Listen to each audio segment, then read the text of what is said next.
Alright lads, so the new power-up system has actually been announced, and not just that, by the way, we actually have a showcase demo of the new power-up system. They actually did showcase in a new video. We're going to talk about that, and we also maybe have a hint at what end of month is going to be, and we'll be talking about that later in this video. So let's start talking about the new power-up system, right? So what do we learn in this new video that they have posted? You can check it out, it's on their channel. Basically, one thing we do know is that it's going to be dropping out on the 25th, so on the 25th of this month, we will be live streaming the second that update drops. We're going to be farming all day, trying to get as many pots as we can. That is when the update does go live. It also confirms the color thing that we talked about the other day. Every character, whether they're max link slotted or max translated, are going to go back to green levels when this update does drop, and you have to get them to level 20 link slots to actually get them back to red or back to purple. In addition to that, we also found out the exact amount of materials that we do need to take a character from level 1 to 20 on the link slot. So for all 3 slots from level 1 to 20, you got a fresh character, you want to max them out, it's going to take 7,500 droplets,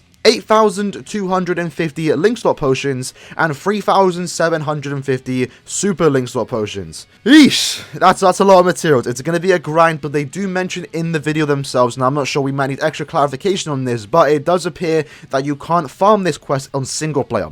On single player, you're only going to be able to do it 5 times a day, and that could potentially be a good thing. As we all know, farming stuff in single player isn't that efficient because the drop rate's normally just bad. It's almost never worth it. You should be going into co-op. So because it's maybe limited in single player, that might mean that you might be able to get a lot of drops just from doing the single player quest those 5 times every single day.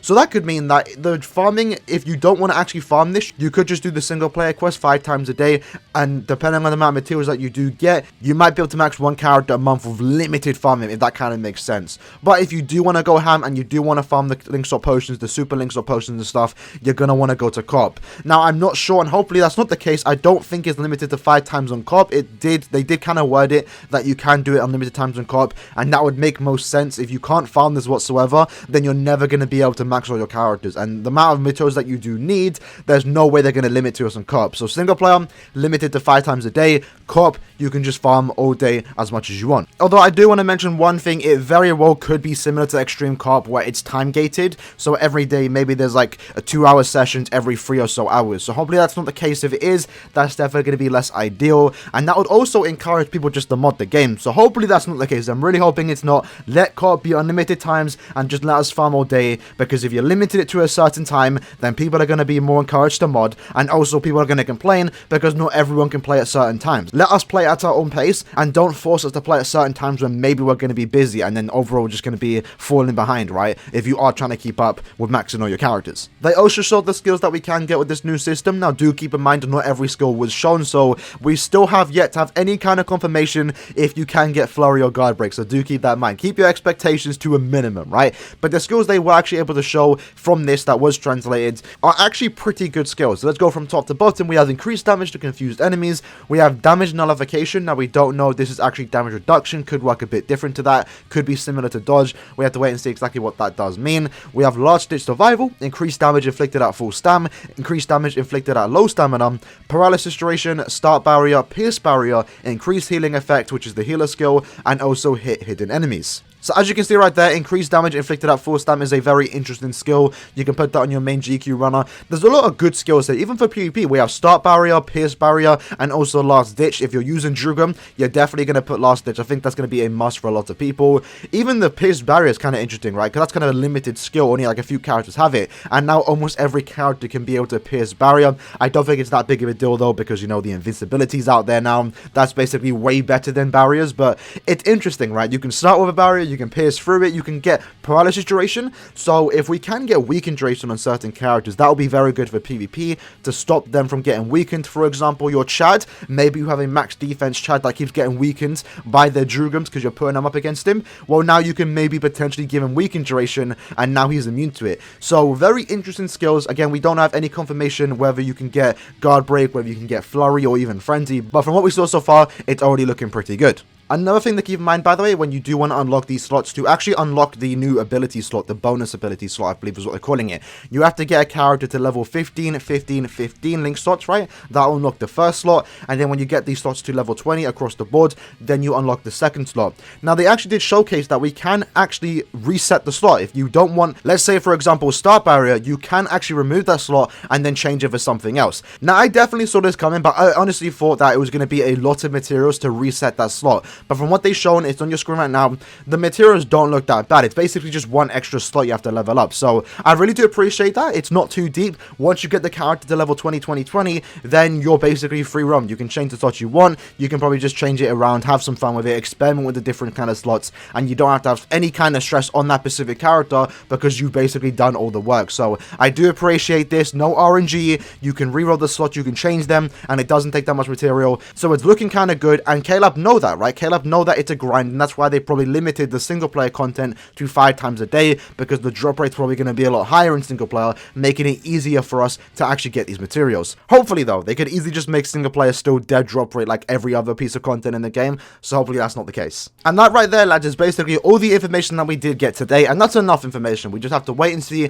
when the update does drop on the 25th to see exactly what skills we can get for other characters, and to find out if we actually can get Flurry, Guard Break, or even Frenzy for some of our characters, because that's going to be a deal breaker for a lot of characters, and I'm excited to see what possibilities we can do for a lot of our characters, even though the grind is going to be very, very heavy. Now, that's not all though. We have a lot of other news to go over, and that is mainly pertaining to the upcoming new Young TV collaboration, Spring Full of Shinjis, and this will be dropping on the 28th. So what exactly is this? Well, if you know, they did it actually in the past, where they actually did reveal a lot of in-game news. This is essentially a mini Bankai livestream, and I've been saying for a while now that we're going to be expecting one very, very soon, because we know Spirits Are Forever With You is going to be coming out very, very soon. Now, in my opinion, I was under the impression that 1000 Year Blood War was going to be at this end of month banner, and it could still very well be that, but now I'm dead set that it might actually be Spirits Are Forever With You this month because of this right here. Why do I say this? Well, as I've been saying for many, many months now, Spirits Are Forever With You is not going to just drop out of the blue. They have to hype it up, and to do that, they're going to have some kind of Bankai livestream. Instead of doing a Bankai livestream, maybe because they don't have the time to do it, maybe they're busy and stuff like that, they're doing a collaboration with the new Young TV channel, which, if you don't know, by the way, is actually a YouTube channel run by the voice actor of Shuhei and also Shinji, so it's actually pretty cool. And the fact that they're promoting Shinji mainly in this one leads me to believe that we have a Spirits Are Forever With You collab coming out at this end of month. They're going to showcase it there, and the first set of characters, one of them is going to be Shinji. If you don't know what I'm talking about, similar to Can't Feel Your World when that first came out, we got a mixture of actual Can't Feel characters, and then we got the Beyond Resurrection character for some of the Espadas. The first round of Can't Feel Your World was the character from the novel Hikone, and then 2 Espadas receiving their Beyond Resurrection form. So I think something similar might happen this time. Maybe we're going to get a character from the actual novel, and then we're going to get 2 Soul Reapers in their new forms, and here's the list of characters confirmed to be getting new forms. One of them is actually Shinji.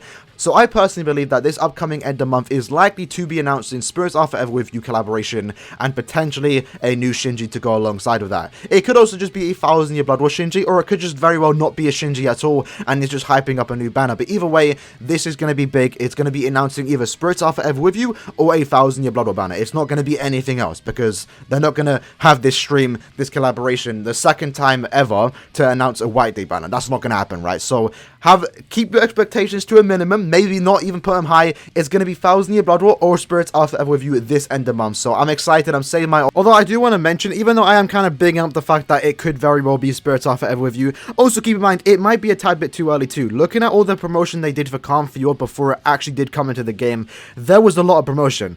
As of now, as it stands right now, there's almost no promotion for Spirits Are Forever With You, so maybe it is just a tad bit too early, but nonetheless, something big is going to be getting announced in that stream, whether it is Spirits Are Forever With You, whether it's 1000 Year Blood War, whether it's something else. Expect some kind of news from that, and I believe the live stream, or this whatever video they are posting, is going to go live the second the end of month banner should be getting announced. So either way, it's something to look forward to, whether it's 1000 Year Blood War, whether it's Spirits Are Forever With You, whether it's none of that, it's still going to be exciting nonetheless.